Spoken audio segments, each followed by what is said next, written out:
Her best friends, twin sisters her same age, were in the southern part of the state. I'd met their mother during a legal seminar in which we were both speakers, almost 3 years ago now. Susan McKay and her daughters lived in San Diego.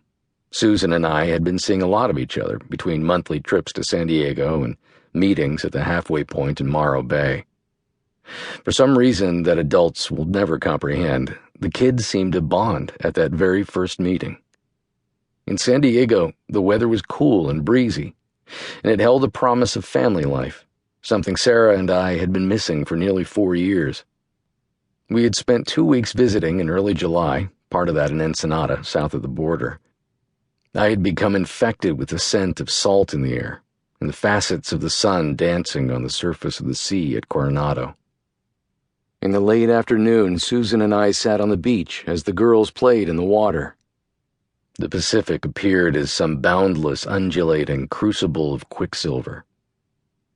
After 14 short days, Sarah and I bade farewell and piled into my car. As I looked at my daughter, I could read her mind. Why are we going back to Capital City? What is there for us? It took her an hour in the car to verbalize these thoughts, and when she did, I was prepared with all the cold adult logic a father can command. I have a job there. I have to get back. But you can get another job down here. It takes a long time for a lawyer to build a practice. It's not that easy. You started once before. You could do it again. Besides, we have money now. You said so yourself. On this point, she had me. I had made a killing in a civil case 8 months earlier, a wrongful death that went to the jury. We'd hit a verdict, Harry Hines and I, like gold bars in the pay line of a slot machine. We'd plucked the insurance company for $8 million. It's what happens when a defendant circles the wagons in a bad case. A widow with 2 children was now financially secure, and Harry and I had been left with a tidy nest egg and fees, even after taxes. Still, uprooting my practice was risky. I understand you're feeling lonely, I told Sarah. I am lonely, she said. With that, I looked at my daughter sitting in the passenger seat next to me, staring doe-eyed, braces and long brown hair, waiting for an answer that made sense. I didn't have one.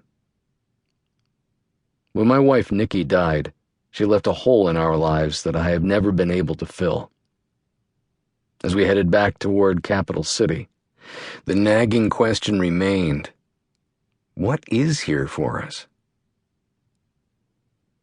The corrosive politics and blistering summer heat of Capital City held few attractions and a great many painful memories.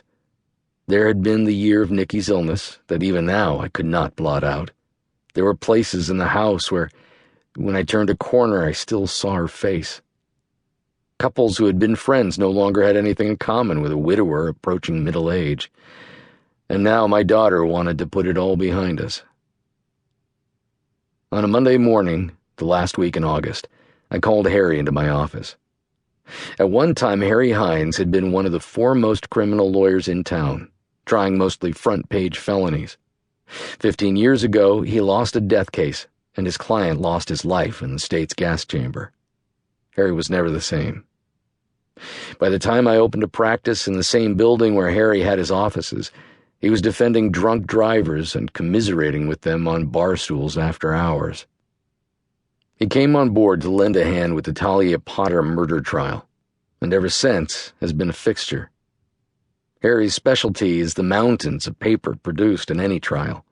With a mind like a steel trap, Harry refers to his document searches as digging through the bullshit to find the flowers.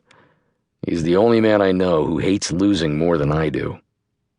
I didn't have the heart to tell him I was leaving Capital City, so I put it out as just opening a branch office.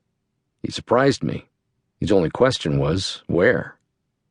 When I told him, his eyes lit up. It seemed like Harry was game for the move himself. A new practice in a fresh place, the mellow swells of the Pacific, a few boat drinks along the way, maybe snag another big judgment in a civil case and head for the pastures of semi-retirement. In that instant, Harry saw himself sipping